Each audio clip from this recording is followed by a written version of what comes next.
ரொம்ப மகிழ்ச்சியாக இருக்குங்க. அவர் பார்க்கறதுனால அவர் மண்டபத்தில் தங்கவே ஒரு வாய்ப்பு எடுத்து நம்ம அவருக்கு போராட நன்றிங்க சார். வெளியிலேருந்து வந்ததுனால முக்கிய தேவை உணவும் தங்க இடமும் தான். அது செஞ்சு கொடுத்துருக்காரு. அவருக்காக நாங்கள் ரொம்ப நன்றி சொல்லிக்கிறோம். எங்களுக்கு சிறப்பாக இருக்குது, எல்லா வசதிகளும் இருக்குது. கொடுத்தது 10 லட்சம், ஆனா செஞ்சது 5 கோடி தான். டிசம்பர் 1ஆம் தேதியே வெள்ளை விழாவின் நிதிக்காக தமிழ்நாடு சீஃப் மினிஸ்டருக்கு 10 லட்சம் ரூபாய் அனுப்பிச்சு வச்சிருக்காரு சூப்பர் ஸ்டார். அதுக்கப்புறம் தன்னோட ராகவேந்திரா மண்டபத்திலையும் தனுஷோட ஒண்டர்லா பிலிம்ஸ் ஆஃபீஸ்லயும் வச்சு பாய், போர்வை, வேட்டி சட்டை, தண்ணி, பருப்பு, சாப்பாடு, அரிசி, பால் பவுடர், மெழுகுவத்தி, கொசுவரட்டின்னு கிட்டத்தட்ட 50 ட்ரக்ல நிவாரணப் பொருட்களை தமிழ்நாடு ஃபுல்லா அனுப்பிச்சிருக்காரு சூப்பர் ஸ்டார்.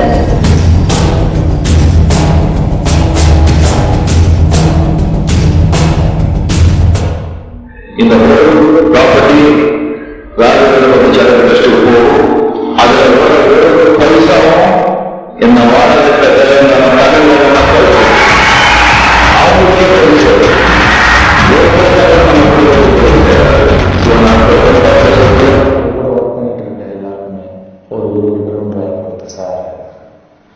எல்லாருக்கும் ரிஜிஸ்ட்ரேஷன் அவங்க கூட யாரில் எத்தனை பேரில் ஒர்க் பண்ணுறாங்க எல்லாருக்கும் ரிஜிஸ்ட்ரேஷன் பண்ணி அது ரஜினிகாந்த் பேரை வச்சு இதெல்லாம் வெளியே யாருக்குமே தெரியாது. ஒரு 100 கணக்கான ஆளுங்க அப்படியே லைன் சார், எல்லாருக்கும் 50, 200, 100ன்னு காசு கொடுக்குறாங்க எல்லாருக்குமே. என்னன்னா அவங்க எல்லாரும் ஏழுங்க. ஒரு ஊருக்கு வந்து கடைக்கு காசு இல்லைங்க, அதுக்கு 10,000 தலைவர் அவங்களுக்கு சொல்லி சொல்லி அவங்களும் அந்த கடையை பார்த்து இருந்தாங்கல்ல ஒரு பங்கு ஒன்று எடுத்து அந்த பங்கு வரை பொருளாக கொண்டு அவர் கடை நாலு வருஷமா என் ஃப்ரெண்டு ரஜினி சங்கர் சொல்லி தாம்பரத்தில் இறந்துட்டாங்க. 3 மாதம் தான் வயசுல அந்த ஃபிலிமில் இருந்தார். இறந்தவுடனே பசங்க ஞாபகம் அம்மா அப்பா 2 பேரும் இருந்தாங்க. அவங்க ஆயா கூட்டி போய் 3.5 லட்ச ரூபா செக்கு, 2 லட்ச ரூபா செக்கு நான் கூட வாங்கினேன். ரொம்ப சந்தோஷமா இருக்குங்க. நல்லா அவளை பார்ப்பேன்னு நினைச்சு கூட பார்த்துருக்கேன்.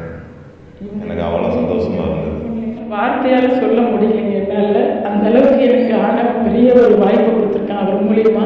அதுக்கு நான் ரொம்ப 1000 நன்மைகள் அவருக்காக துவா செய்யணும் கடமைப்பட்டிருக்கேன். அல்லாஹ்வுக்கு யாசினோட பேரண்ட்ஸாக நீங்கள் நல்லபடியாக வளர்த்திருக்கீங்க, வெரி குட் பாய் அப்படின்னு சொல்லி பக்கத்தில் உட்கார வச்சு அவனுக்கு இந்த கிஃப்ட் போட்டு ஆசீர்வாதம் வாங்கிட்டாங்க. ஏற்றுக்கிறேன்னு சொல்லியிருக்காருங்க. கவர்மெண்ட் ஸ்கூல்லேயே படிக்க வைங்க, மேற்படிப்பு படிக்க வைக்கிறதுக்கு என்னால் எனக்கு முடிஞ்ச அளவுக்கு என் குழந்தைய நான் எடுத்து நான் எல்லா வேலையும் உதவி பண்ணி படிக்கிறதுக்கு ஹெல்ப் வேணாலும் செய்கிறேன்னு சொன்னார். அவர் வந்து என்னை கூப்பிட்டு கண் கலங்கும் போது என்ன சார் என்ன வேலை என் பையன் ரொம்ப கடனாலே ஆகிட்டாங்க, என்னால் முடியல கதை பார்த்து கண் கலங்கி எவ்வளோ இயக்குனர் சகம் வந்து கலங்குறாரு. ஏன் சார் அப்படின்னு சொல்கிறீங்க?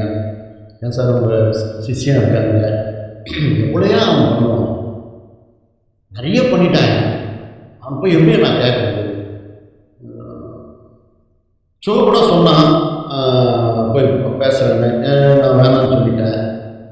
அது வேணாம் சூப்பர் ஸ்டார் போய் பார்த்து இந்த நிலவரத்தை நான் அவர்கிட்ட சொல்கிறேன். சார் எனக்கு குருநாதர் ரொம்ப பொருளாதார பிரச்சனையில் இருக்காரு, மூகாம்பிகை காம்ப்ளெக்ஸில் இருக்கிறேன், நான் மன்னிக்கணும் சூப்பர் ஸ்டார் சார் நான் சொல்லி தான் நான் ஒரு மனிதரை இருந்து நான் போயிட்டு அவன் போய் மூகாம்பிகை காம்ப்ளெக்ஸில் 5000 ஸ்கொயர் ஃபீட் இந்த இடத்த விற்க போகிறேன், விற்க முடியாதுன்றாரு. இல்லை இந்த ஃப்ளாட்டில் ஒரு ஃப்ளாட் என்கிட்ட இருக்குது, அதையாவது விற்க முடியா அப்படின்றாரு. இல்லை நீங்கள் உங்கள் முடியாத பையன்கிட்ட போய் ஒரு கடனாக வாங்க முடியாதுன்னு கேட்குறாரு. இந்த மாதிரி சூழ்நிலை இருக்கா சார்? இந்த நேரத்தில் 80 வயசு தாண்டின ஒரு மனிதர் மன உளைச்சலில் இருக்கிறாரு, அவருக்கு இப்படி சொல்லி அவருக்கு நீங்கள் படம் பண்ணி தரணும் சார், இல்லைன்னா கஷ்டம் சார். எப்போ சொன்னார்?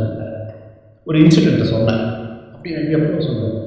ஒரு கிட்டத்தட்ட ஒரு 6 மாதம் ஆச்சு சார். சரி நம்ம 2 பேர் சந்திச்சுக்கிட்ட சொல்ல வேண்டாம், பேச சொல்ல வேண்டான்ட்டு ரஜினி சார் போய் அப்போ பார்த்து குசேலம் பண்ணிட்டேன். என்ன பண்ணிட்டேன், என்ன மனுஷன், என்ன குரு பக்தி. மனுஷன் காலகாலமாக வாழறேன், காலங்காலமாக வாழறேன். நான் சாதாரண ஆள், நான் தானுன்ற நட்புரின்னு சொல்கிறேன்.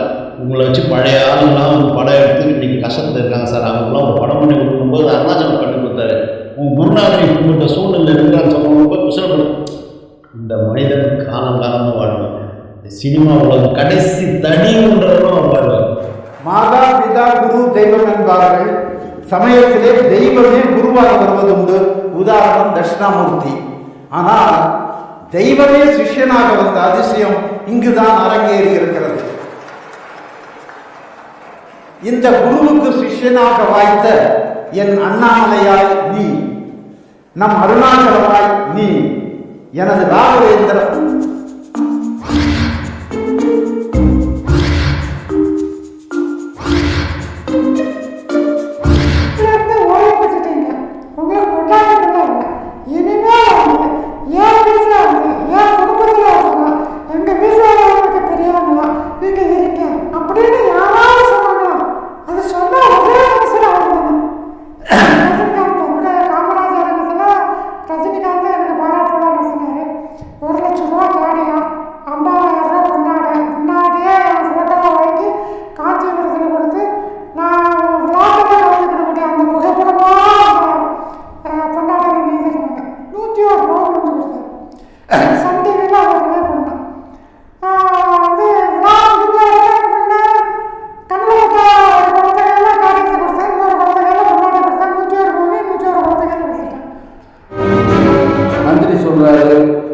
நான் ஒரு வீடு நிச்சயமாக ஒரு மனு கொடுக்க சொல்கிறாரு.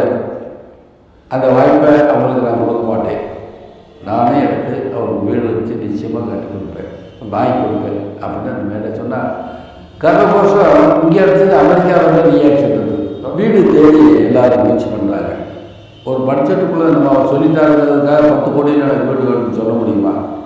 உழைச்சல சம்பாதிக்கிறாரு. சும்மா கள்ளக்கடத்துலையோ இல்லை கொள்ளைய வச்சாரத்துக்கு அந்த சம்பாதிச்சார் உழைக்கிறார். அந்த உழைப்பை நம்ம மதித்து அன்பை பிழியக்கூடாது. அவர் என்ன கொடுக்குறாரோ அதை வச்சு ஒரு வீடு எடுத்தே ஆகணும்னு ஒரு முடிவோட இன்றைய ஹாட் நியூஸ் என்னன்னா, ரஜினிகாந்த் சார் அவர்கள் எனக்கு புது வீடு வாங்கி கொடுத்துட்டாருங்கிறது பெரிய நியூஸாக இருக்குது. இந்த ஒரு மாதமாக தொடர்ந்து முயற்சி பண்ணி கடைசியில் ஒரு ஃபைனலுக்கு வந்தது வெங்கடேஸ்வரா நகர் விநாயகர் தெருவில். அந்த வீடு எனக்கு ரொம்ப பிடிச்சது. உடனே வீட்டில் எல்லோரும் போய் பார்த்தா பிடிச்சது. இந்த வீட்டை பேசி கிரயம் பண்ணி இந்த வீடு பிடிச்சிருக்கு, நாளைக்கு நீங்கள் பணம் கட்டி ரெஜிஸ்டர் பண்ணிடுவீங்க. உடனே அவசரத்துக்கு வந்தாங்க, பணத்தை கட்டினாங்க. 4ஆம் தேதி போன 4ஆம் தேதி ரெஜிஸ்டர் பண்ணி முடித்த உடனே வீடு முடிஞ்சு போச்சு அப்படின்னு அவருக்கு இன்ஃபார்ம் பண்ணி 6ஆம் தேதி அங்கேருந்து வந்தார். எங்கேருந்து? மும்பையிலேருந்து. அதாவது 5ஆம் தேதி நைட்டு. 6ஆம் தேதி ரஜினி சார் வீடு முடிஞ்சு போச்சு, இந்த மாதிரி தெரியல, இப்போ நீங்கள் ஒரு சின்ன ஹெல்ப் பண்ணணும்னு. என்ன சொல்லுங்கள் அப்படின்னா, ஒன்றும் இல்லை, வரதான் நீங்கள் வீடு வாங்கி கொடுத்துட்டீங்க, வீடு வாங்கி கொடுத்து விளக்கு ஏற்றி வைத்து விட்டார் அப்படின்னு ஒரு நியூஸ் போடணும்னு. ஓ வீடு நான் வீடு எப்போ வரேன், அந்த சரஸ்வதி பூஜைலாம் வரல, அன்னைக்கு காலையிலே வச்சுக்கிறேன். வரேன். எத்தனை மணிக்கு வரணும் நீங்கள் சொல்லுங்கள். 10 மணிக்கு வந்துட்டுமா? வாங்க சார். அப்போ உங்கள் கூட்டங்கள் எல்லாத்தையும் பார்த்துக்குங்க. உங்கள் ஃபேமிலி வரல நான் விளக்கேற்றி வச்சுட்டு போயிடுறேன். அப்புறம் ஒரு நாளைக்கு கொடுக்கும்போது நான் எல்லாரும் கலந்துக்கிறேன் அப்படின்னா சரி சார்ட்டு உடனே ஏற்பாடு பண்ணேன். கரெக்டாக 10 மணிக்கு டான்னு வந்துட்டார். நாங்கள் ஃபேமிலி வேலையில் ஒரு கூட்டமாக இருந்தோம். எல்லோரும் கூடியும் எல்லாம் விசாரிச்சு எல்லோரும் கூட இருந்து சந்தோஷமாக மகிழ்ச்சியாக ஃபோட்டோ எடுத்துக்கிட்டார்.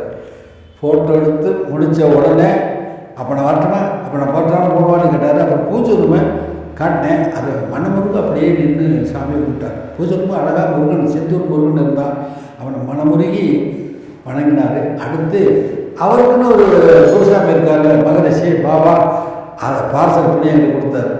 என்னது ஒரு பார்சல் பெருசாக இருக்க ஒரு தங்கத்தகடு இருக்குமோ உள்ள வந்து அவர் போடுற முறை பிடிச்சி பார்த்தா பாபா தங்கத்தகடு என்ன வைரம்னா பாபாவுக்கு நகராக அதை கண்ணில் ஊற்றிட்டு பூஜை ரூமில் வச்சு நான் கும்பிட ஆரம்பிச்சுட்டேன். அவர் மாதிரியே நான். இதுதான் எனக்கு கிடைச்ச எதிர்பாராத ஒரு அதிர்ஷ்டம். நல்லபடியாக மகிழ்ச்சியாக முடிஞ்சது. இதை நான் உங்கள்கிட்ட பகிர்ந்துக்கிறேன். நன்றி, வணக்கம். கடுமையாக ஒரு அரசியல்வாதியை, ஒரு சின்ன கட்சியை சேர்ந்த தலைவனை கூட நான் விமர்சித்தால் இந்த காலத்தில் நான் கொல்லப்படுவேன். இவர் பாருங்க இவ்வளோ பெருமையாக நான் ரொம்ப பிரச்சனையில் இருக்கிறேன். ஒரு வாட்டி அப்போ ஏதோ ஒரு விஷயமா கூடும்போது அவருக்கு தெரியுது. உடனே அவரோட ட்ரஸ்ட்லேருந்தே எனக்கு ஒரு 5 லட்சம் ரூபா கொடுது. ஃபர்ஸ்ட் ரிலீவ், நீ முதல்ல இருந்து ரிலீவ் ஆகும். அப்போ அதுதான் அந்த